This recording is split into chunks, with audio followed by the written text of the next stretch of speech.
So today's lecture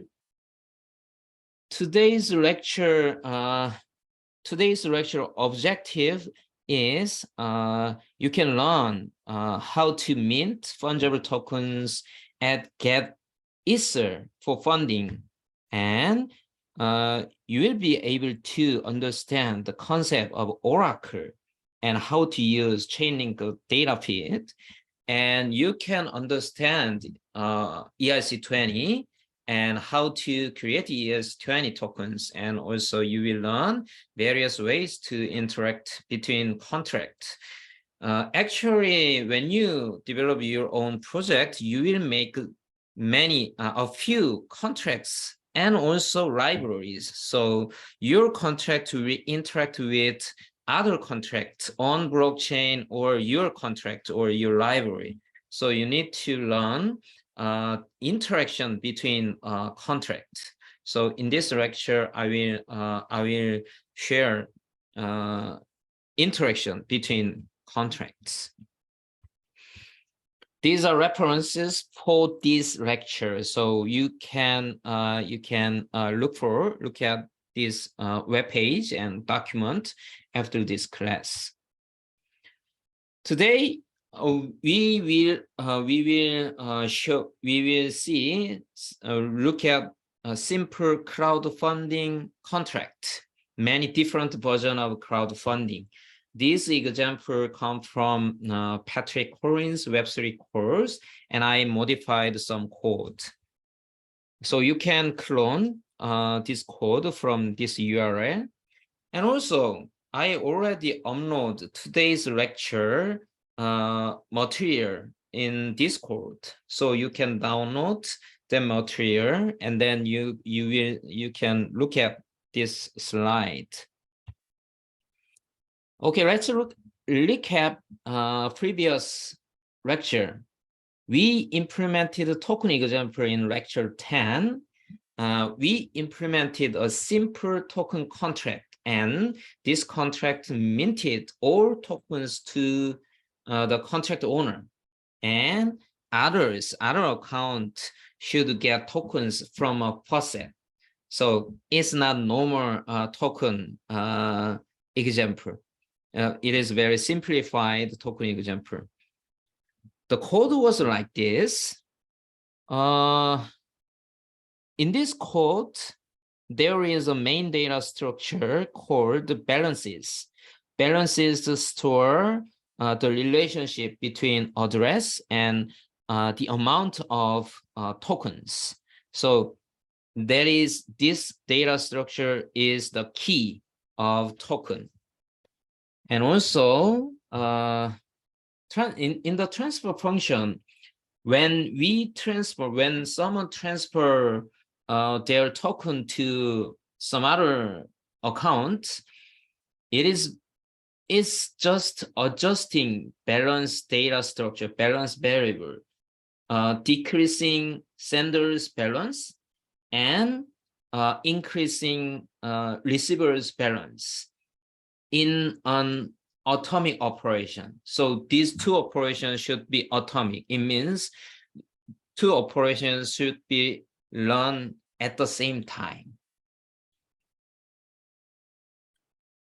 So in this lecture, we will improve this token contract with some more more features.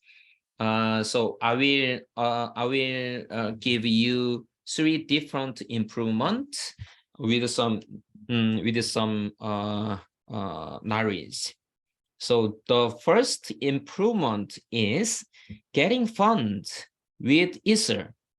It means anyone can get this token with your ETH. When you send Ether to this contract, you will get its token. Okay, but it is not ERC20 standard. It is our own token. We created this token standard. So this is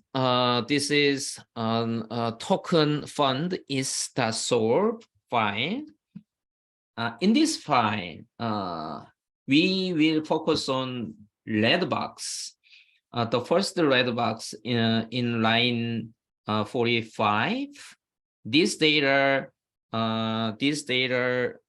variables are for funders data, storing funders information. And if you want to get some Ether in your function, you need to specify payable keyword. So payable keyword will let the function accept Ether.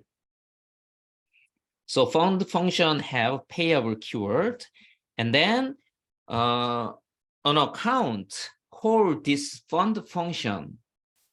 That account will send a transaction to call this function with some Ether. The amount of Ether will be brought into message value variable. So when you read message variable, we can know how much Ether an account sent. So you should be familiar with message value and message sender. These are internal variables, global internal variables. And in the fund function, we will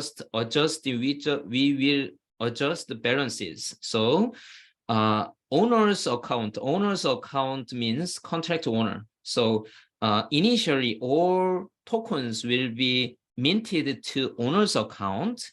So when someone asks some tokens with Ether, owner's account will give owner's token balance to the account. So decreasing owner's balance and increasing the sender's the account's balances at the same time. So it's same as the previous example. Okay, and also I'd like to mention one more thing. When we handle the amount of tokens, you should be careful, because on Ethereum, every unit, the basic unit is Wei, not Ether. So 1 Ether is equal to 10 to the 18th Wei. So when you write some code about the amount of token or amount of Ether, you have to be very cautious about the unit. So in the line of 74, we divided the amount by 10 to the 18th, because we don't wanna get big numbers. So we wanna number in Ether. So I will explain these things. Actually, it is about decimals, the concept of decimals. So I will explain this concept later in more detail. Okay, and we need add one more function, withdraw. After getting funds from other people, Ethers will be accumulated in this contract balance. So the contract owner will withdraw all Ethers from contract balances. So we need withdraw function. Withdraw function should be called by just owner. So we specify only owner modifier like this. And it's very simple. In line number 78, address this means this means this contract. So this contract addresses balance. So we can get the balance of Ether. It is not token balance. It is Ether balance. And then we will call the function, call function, to send Ether to the owner. So line number 78, 9, and 80 is about sending Ether to the contract owner. There are 3 ways to send the Ether: transfer function, and send function, and call function. But Ethereum recommends call function. There are some reasons to use call function because of reentrance attack or the limitation of gas. So you just use you can just use call function like this. You can copy this function for your code. And from line number 70 to 75, in this section we reset funders data, funders variables. So in Solidity we cannot remove, or we cannot delete variable itself. What we can do with defined variables is resetting the values. So we just reset the values. Okay. And last one is receive and fallback function. These are special functions. Let's imagine, what if someone send Ether to your contract, to this contract, without calling a function of the contract, like a fund or withdraw or balance of? That it happened because anyone can send their Ether to an address, and this contract has an address, and someone can send their Ether to this address without calling defined function, specified function. So in this case, fallback function or receive function will be called if a function if someone call a function that does not exist. In this case, fallback function will be called. Or if someone just sends Ether to this contract without calling a function, receive function will be called. So I put fund function inside fallback function and receive function. So this fund function will be the default operation when fallback and receive function will be called. Okay. So you should understand the context when an account call functions. There are 2 different parties: funders. Funder means users, normal users, and contract owners. Usually, contract owners call 2 different functions: constructor and withdraw. When a contract owner creates this smart contract, constructor function will be called. And then after crowdfunding, a contract owner will call withdraw function.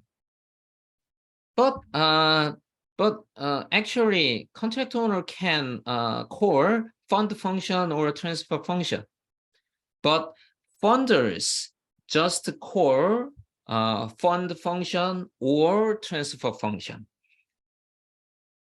And for initially, funders will call fund function to get tokens from this contract, and then if a funder want to send their tokens to someone, they will call transfer function.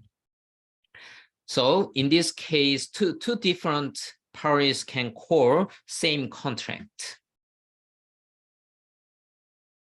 Okay, let's move on to next part, next improvement.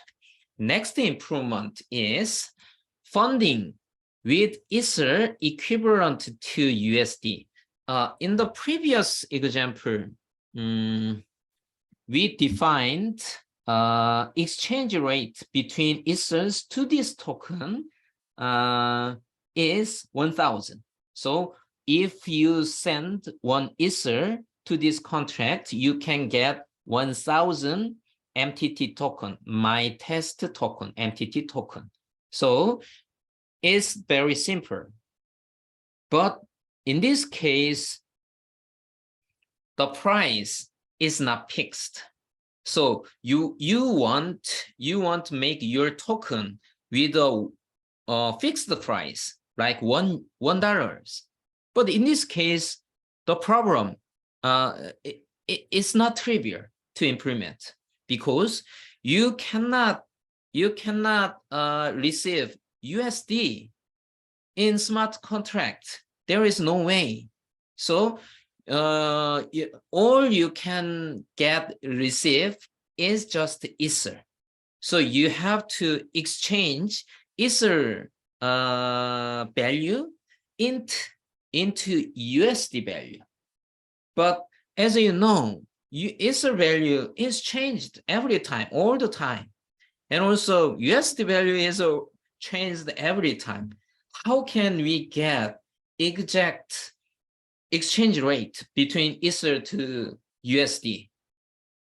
There is Oracle problem, Oracle issues. So in this case, we need to use Chainlink.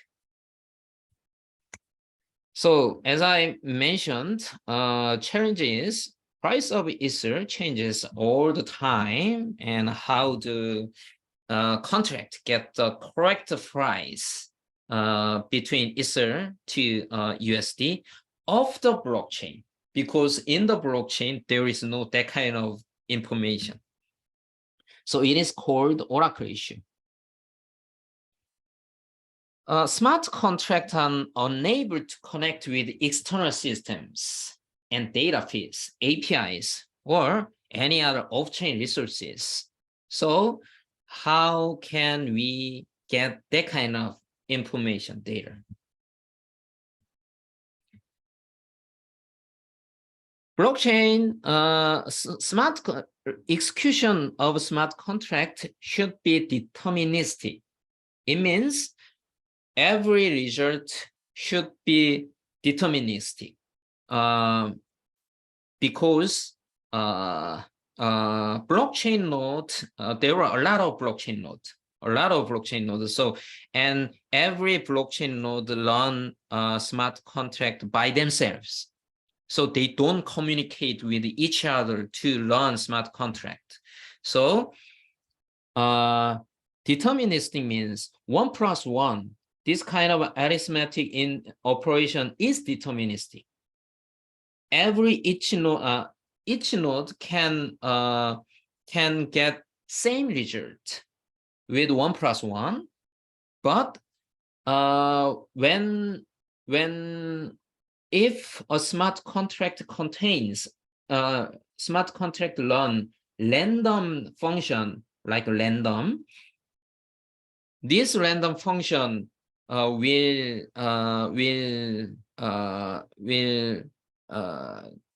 return different value in each node. And also each node, when each node connect to external data source like Amazon Web Server or other servers, these data will be different in each node. So they cannot get same result when executing a smart contract. So it's non-deterministic. so they cannot make consensus. So blockchain oracle is a device that interact with the off-chain world to provide external data or computation to smart contract. We can imagine centralized oracle like this. So we decide one centralized oracle, and any smart contract ask this centralized oracle to get external data. It's possible, but the problem is it's a centralization.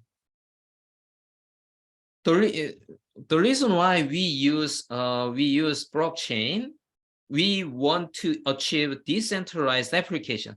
But if Oracle is centralized like this, it is not decentralized application. And also it has a single point of failure. So if a centralized node failed, we cannot do anything. We can do nothing with Oracle. So we can think about decentralized Oracle network. So some decentralized nodes can gather external data, and then they put this external data into on-chain, into blockchain, and in the blockchain, smart contract can calculate a single number, and other contracts can refer to this number. So Chainlink implement this kind of decentralized Oracle network. In Chainlink, there are two parts, off-chain part and on-chain part. In off-chain part, there are a lot of Chainlink nodes. These Chainlink nodes gather external data from many exchanges or statistical institutions, and then they inject this data into on-chain smart contract of Chainlink, and this Chainlink smart contract calculate gathered data in their way. For example, average. So in this slide, this smart contract will get different value about some data feed, and then this contract will average this value, and then if some other contract call this data, this smart contract get send this data to other smart contract. This is how to feed external data to other smart contract. So usually DeFi services are using Chainlink data feed. So there are a lot of exchange off-chain in off-chain, and or Chainlink data Chainlink node operators, Chainlink nodes, node operators. These are volunteer nodes, and Chainlink node operators gather these external data, and then periodically, and then they put this data into Chainlink smart contract, and then other contract will get the final single data feed from this contract. So we need Ether to USD exchange rate. So in this slide, as you can see, the price is 1,909 USD, but this value is buried in 1 hour, just 1 hour. After 1 hour, this value will be updated with this node. So I'd like to show you let me see. Okay, I cannot. So when you click the below link, you can see chaining nodes and their current status, and each node put different values. And you can see in this page, Ether to USD exchange rate data feed. Every data feed has its own smart contract address. So you have to know that address if you want to get data feed. Okay, how can we read data feed on chain with Chainlink data feed? This is the example from Chainlink. Price consumer version 3.0. It's very simple. Firstly, we need to specify the variable aggregator V3 interface. It is kind of interface, and then we have to initialize this interface with unique address of this data feed. So line 16, you can see this address. This address is about Ether to USD data feed in Seporia testnet. So if you want to get Ether to USD data feed in mainnet, you need to look at mainnet address. So when you see their Chainlink website, you can look at that addresses. And then you can call latest round data. The result contain the price. So finally, we get the price of Ether to USD exchange rate.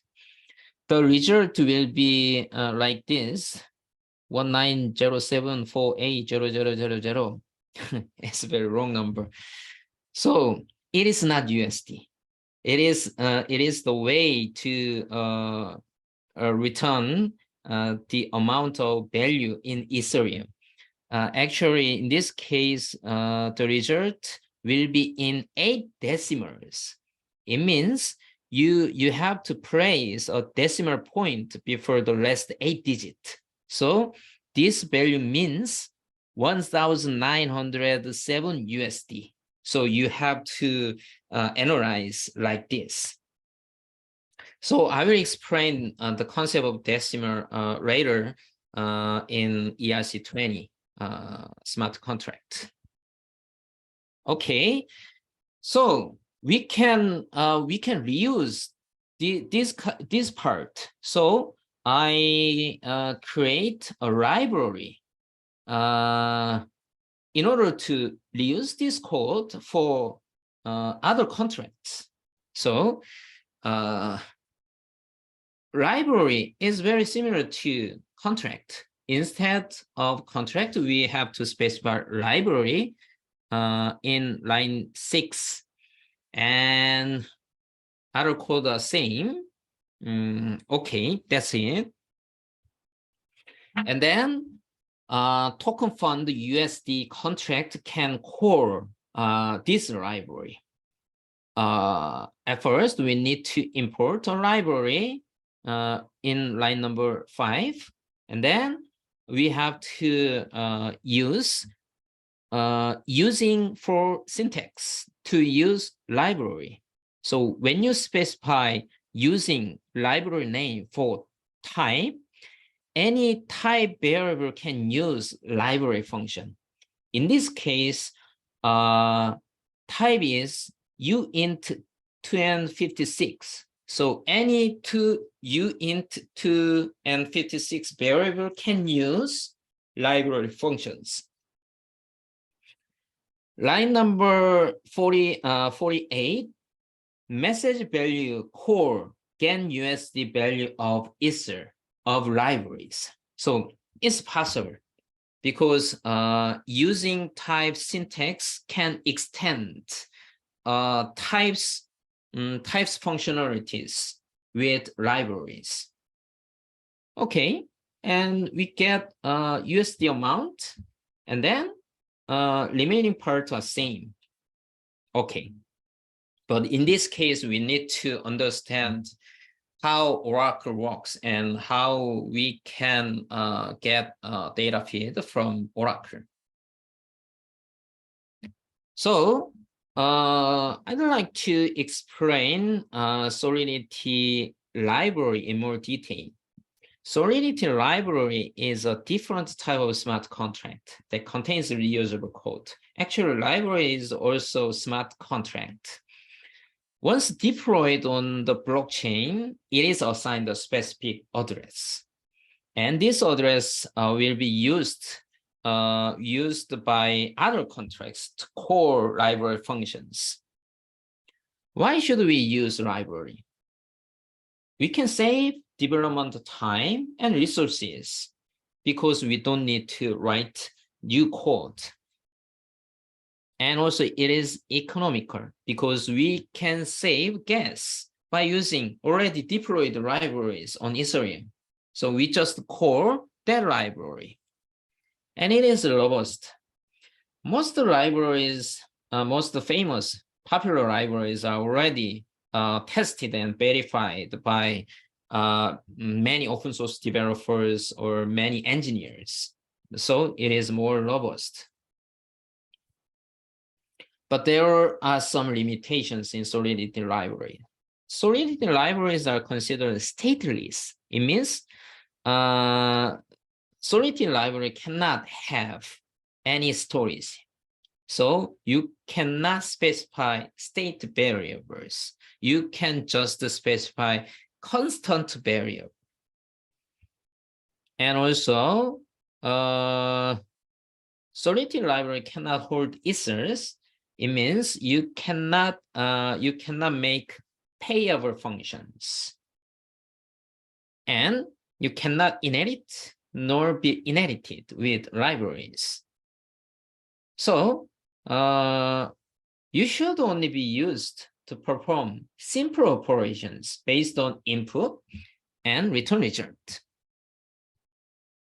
There are two types of Solidity libraries: extended library and linked library. Extended library is a library which have only internal functions. So in the previous example, price converter library, there are two functions, and two functions are internal function. So it is embedded libraries.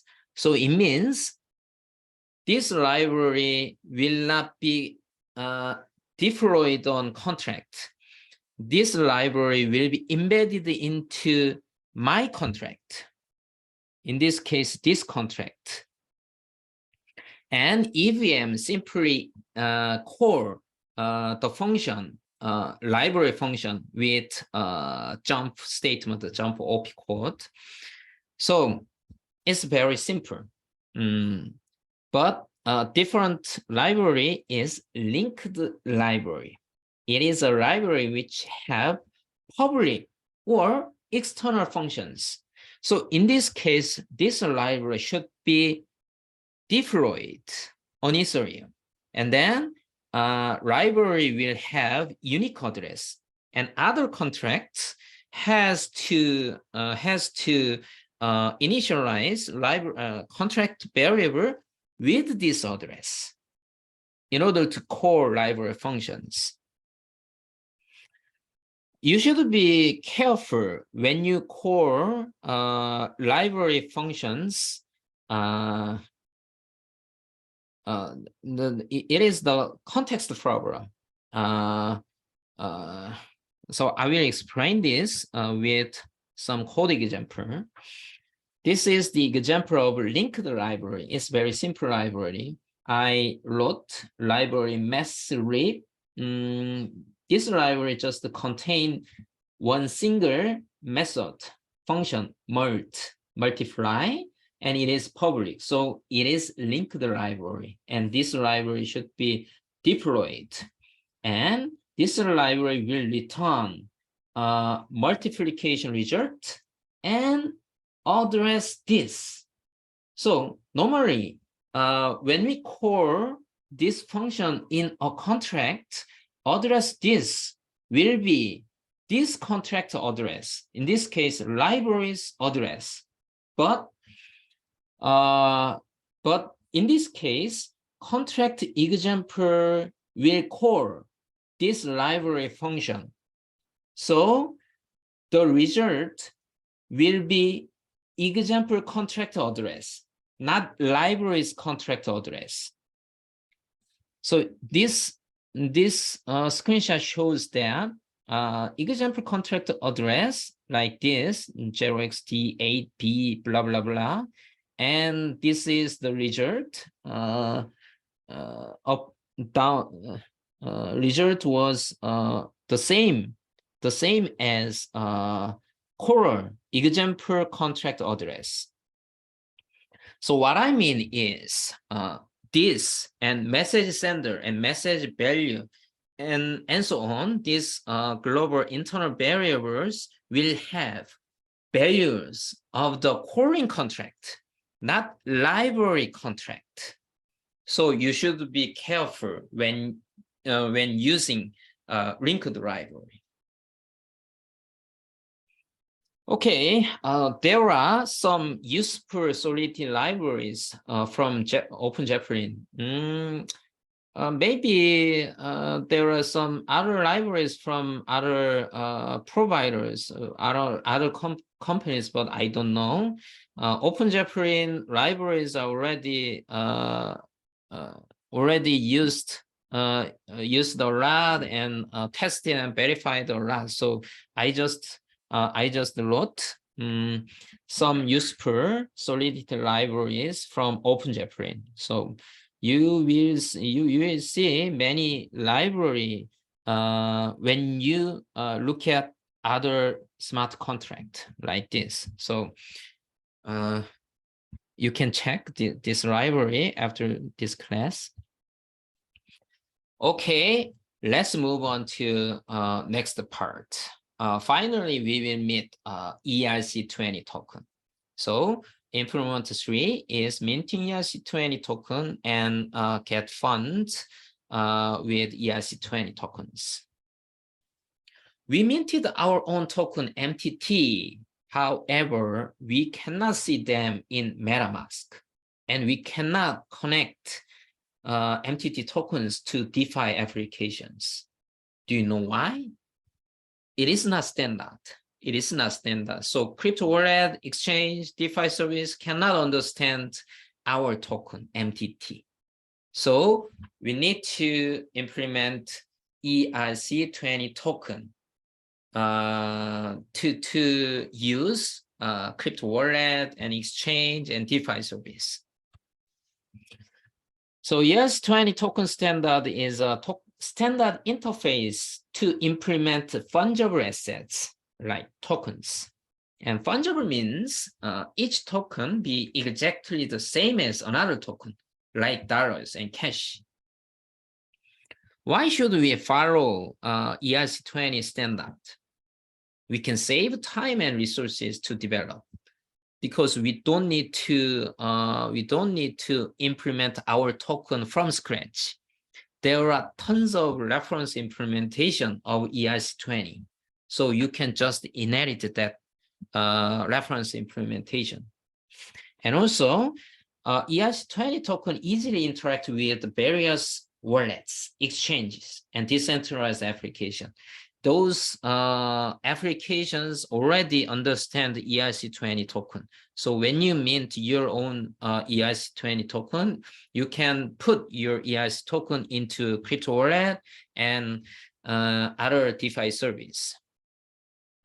And also it is secure, because ERC20 standard already extensively tested and reviewed. and also it's very transparent. When you mint ERC20 token, your token will be some application like EtherScan can easily track your tokens, your token transactions. So it's very transparent. This is the interface of the ERC20 token. It looks very simple, and also it's not that difficult. As you can see, we already implemented some functions like token supply, balance of, and transfer with the previous example, but red box part allow approve transfer from these functions are new in ERC20. These functions allow other contracts to transfer ERC20 tokens on your behalf. So I will explain why we need these kind of things. Let's implement ERC20 token from scratch. This is the example of implementing ERC20 token from scratch. I'd like to explain the concept of decimal. Line number 10, decimal is equal to 18. 18 is the default value of Ethereum.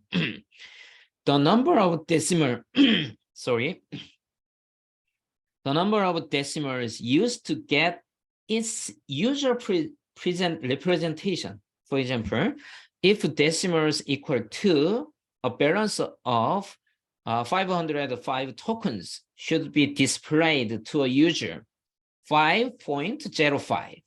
So when you display this token number, you should divide 505 by 10 squared. So your program should do that with decimals. So why the default value of decimals is equal to 18? In Ethereum, 1 Ether is equal to 10 to the 18 Wei, and Wei is the basic unit of Ethereum. Actually, it is the way to implement, represent floating point. Embarrassingly, on Ethereum, Solidity, there is no floating point variable. All variables are integer. So we cannot express floating point double variables. So Solidity just mimic floating point variable with decimals. So it makes some confusing to programmers when we develop Solidity. And line number 15, balances. We are very familiar with balances variable. And line number 19, allowance. We meet new variable allowance. Allowance variable stores the addresses authorized to spend my token to other contract, and also the maximum amount they can spend. So I will explain related functions later in the next slide. So line number 27, you can see total supply is not same as initial supply. We need to multiply initial supply by 10 to the 18th. So we will get very big number of total supply. But when you understand total supply, you should place a decimal point before the last 18 digit. Transfer function are same as is the same as the previous example. So I will skip. So approve function and transfer from function are new in ERC20 token standard.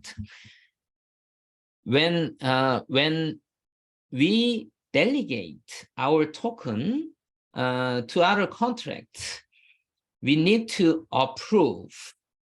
We need to give approval to other contracts. So when we call approve function, this function will set allow variable with spender address. Spender address is other contract or another contract address, and the maximum amount allowed to spend as a value variable. And then delegated contract will call transfer from function, and transfer from function will send the original owner's token to others. Transfer function, previous transfer function is just called by account owner. So other accounts cannot call transfer function instead on behalf of account owner. So in this case, other contracts should call transfer from functions after getting approval. So why we need these kind of things? I will explain with this slide.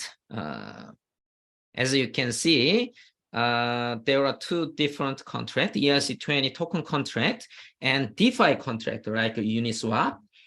And firstly, contract owner create ERC20 token contract, and then funders will approve their token to DeFi contract. And then when DeFi contract want to do something with funders token, they need to call transfer from after getting approved. So in this case, other contract will use transfer from function. So when you are using MetaMask to use DeFi service, usually you have to sign two transactions. One is for calling approve function, and then the other is for calling DeFi's function. In this case, some functions will call transfer from functions. So this is how other contracts manage our tokens, our ERC20 tokens. And this is optional. This is not mandatory. Burning tokens. So we can easily implement a burn function. Burn is very simple. Decreasing sender's balance and decreasing total supply at the same time. Okay, it looks a little bit complicated, but don't worry. There are a lot of reference implementation of ERC20 token. So you just inherit ERC20 reference implementation. Usually we use OpenJFR in ERC20 implementation. That's it. We just have our own token, 1 million ERC20 token in 12 lines of code. Very simple. So in this code, we just inherit ERC20 OpenJFR implementation, reference implementation, and then we set initial supply and token name and token symbol. That's it. Very simple. The next step is how to get fund with our ERC20 tokens. So we have to modify our previous example. In the previous example, we directly change balances variable. But in this case, we inherit ERC20 reference implementation. And in the reference implementation contract, balances is private variable. So we cannot access balances variable directly in this contract, inheriting contract. So we just use mint function, transfer function, or transfer from function of ERC20 reference implementation. So there are two ways to implement. The first one is using mint function, and the other is separate two contracts and then calling transfer function in a separate contract. So I will explain. The first way is using mint function in OpenJFR ERC20 reference implementation. It's very simple. You can see in line number 42, fund function just call underbar mint, message sender, and token amount. In this mint function will mint token amount of token, and then to message sender. So that's it. Very simple. But there are two problems. The first one is token supply is not fixed, because mint function increase total supply when calling mint function. So we have to specify another variable like max supply. But other application like crypto wallet and crypto exchange, DeFi service, they understand total supply is the final amount of tokens, not increased amount of tokens. So it's not sureable. And also, in this case, funder just call mint function directly. So it may have some vulnerabilities. Usually, when we mint a token, mint tokens, firstly, tokens should be sent to the owner of contract or contract, and then when other account, user account call mint, the owners of token should send them tokens. It is safer way. So we need another way. So calling transfer in separate contract. So we separate token contract and fund contract. This is token contract, MTT token.store. This is query contract. Fund contract will call this contract.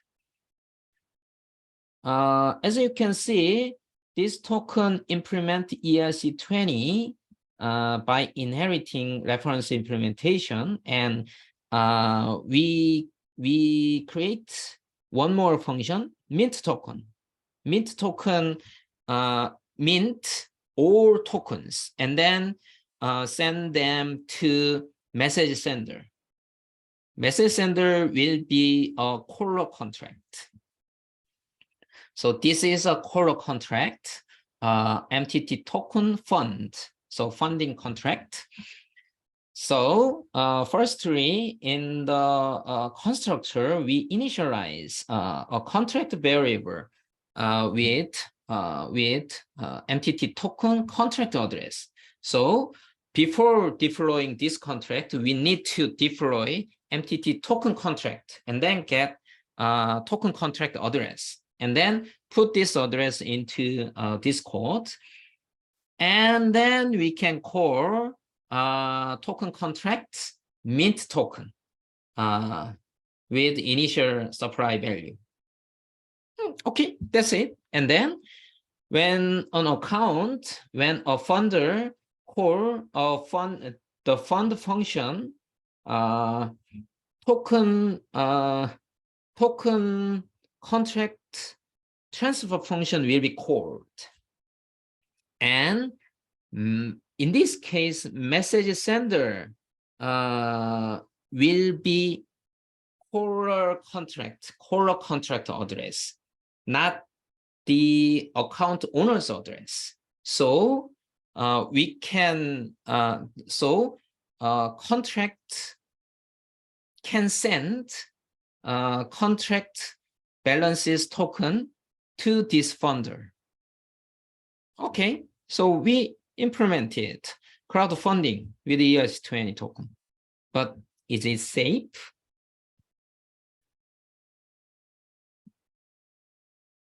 There is a problem. After creating the MTT token contract, any contract can call mint token. So when we, after deploying this token contract, anyone or anyone can call mint token function. So there is a hole.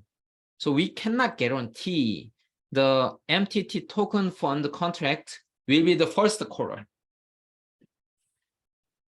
So what I mean is we need to implement both creating the token contract and minting tokens in an atomic operation. So at the same time, two operations should be run, should be executed. So we will address the final solution. It is a factory pattern. It is a factory pattern, and it is a single solidity file. And this solidity file contains two different contracts. One is token contract, MTT token, and the other is factory contract. And token in the token contract, constructor function will mint all tokens and then allocate all these tokens to owner. This owner will be the caller contract, and caller contract is MTT token factory. Line number 43, we create MTT token in this contract with address with this contract address. So this contract address will be passed to token contract constructor, and then token contract will mint all tokens to this factory contract. So this factory contract will own all tokens after calling constructor. So we can after deploying this contract, factory contract will have all tokens. And also, factory contract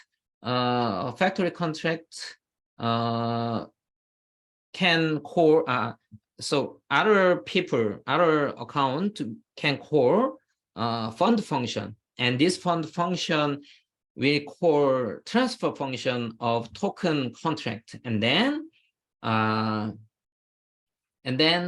they will get tokens from factory contract balance. Okay, that's it. So we can implement it crowdfunding with our ERC20 token. So with this factory pattern, you can create a lot of different ERC20 token, because MTT token is one example. So when you set some array variable which contains MTT token, and you can create MTT token several times, and you will get several different tokens, ERC20 tokens. I think it is the way to create social tokens in social token service provider. So I'd like to explain the context core functions. In this case, we have two different contracts, and MTT token factory and ERC20 token, and contract owner will call when contract owner deploy factory contract, constructor will be called, and then this constructor will call token contract constructor, and then owners will be the address of factory contract. And also funder, when funder call the fund function of factory contract, the transfer of token contract will be called, and message sender will be address of factory contract. So we can implement crowdfunding with factory pattern. Okay, we have many different types, many different versions of crowdfunding smart contract. In this slide, I'd like to explain use cases of ERC20 token. There are many use cases. Usually, the most popular use case is a utility token.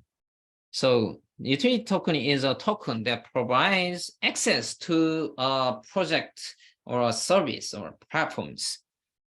For example, BAT is basic attention token, is used for Brave user, Brave browser.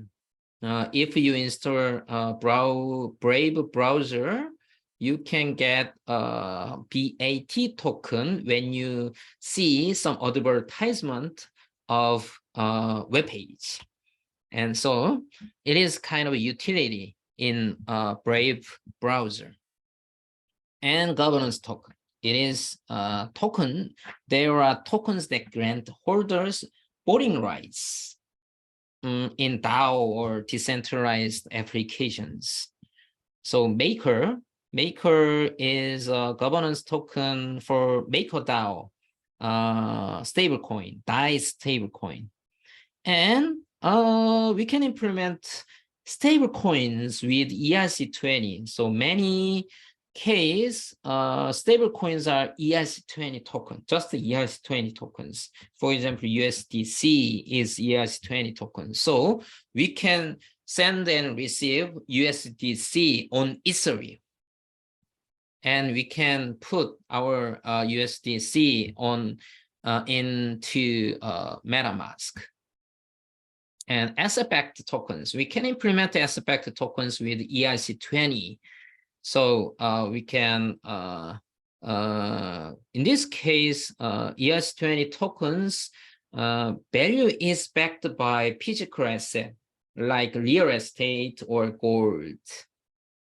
And also we can implement payment token with ERC20 token in games. So it can be used for in-game currencies or items. Okay. There are tons of ERC20 tokens. This is a screenshot of Etherscan. So you can see many stable coins and also utility tokens and wrapped tokens. So if you understand how these tokens are working, you can click their page and then you can jump to their Etherscan page and you can see the source code of their contract. But there are more ERC20 style tokens in the world, maybe 10,000, tens of thousands, maybe, because there are a lot of different platforms. So every different platforms have ERC20 style token standard. So if you use Polygon or Clayton or Solana, you have to follow their standard, but it's very similar to ERC20. And then you will have ERC20 style token in that platform, but that ERC20 style token cannot be used on Ethereum or on other platforms because it is not interchangeable. Okay, so there are tons of ERC20 style tokens.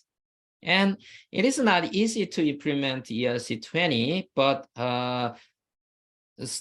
so the important thing is how to make utilities for your token. So you have to think about what is utility of my token, and then you have to implement the functions for utilities in your token. Okay, let's wrap up. We learned two different style of crowdfunding. The first one is using non-standard tokens, and the other is standard ERC20 tokens. So you may implement ERC20 tokens, but I think non-standard tokens is also useful because you can implement non-transferable token with non-standard token. So why we need it? In order not to list my token on exchanges. When you implement your token with ERC20, anyone can list your token on exchanges because it is standard. It is standard. So you cannot prohibit exchanges from listing your token. So in this case, we can utilize non-standard tokens. And also we learned sending is how to send Ether 3 different ways, but recommendation is call function and Solidity libraries and calling a function of another contract and creating another contract from a contract. And Oracle and Chainlink data feed and ERC20 token standard and use cases of ERC20 tokens. So, okay, I shared all these code on GitHub, so you can download this code and then you can see this code, and you can test this code with Remix. You don't need to implement front end. You just test this token on Remix. It's very simple way. Okay. Is there any questions?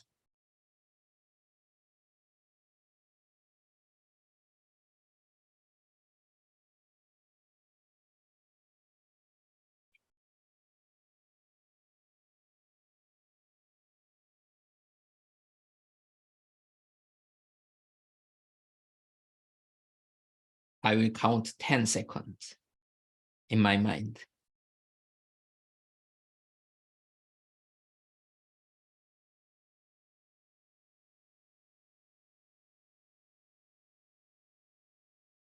Okay, the next lecture is DeFi from Andrian. He works for Ethereum Foundation, and he will share the DeFi experience and insight. So it's very useful to you. So after 10 minutes break, we will get back by 30.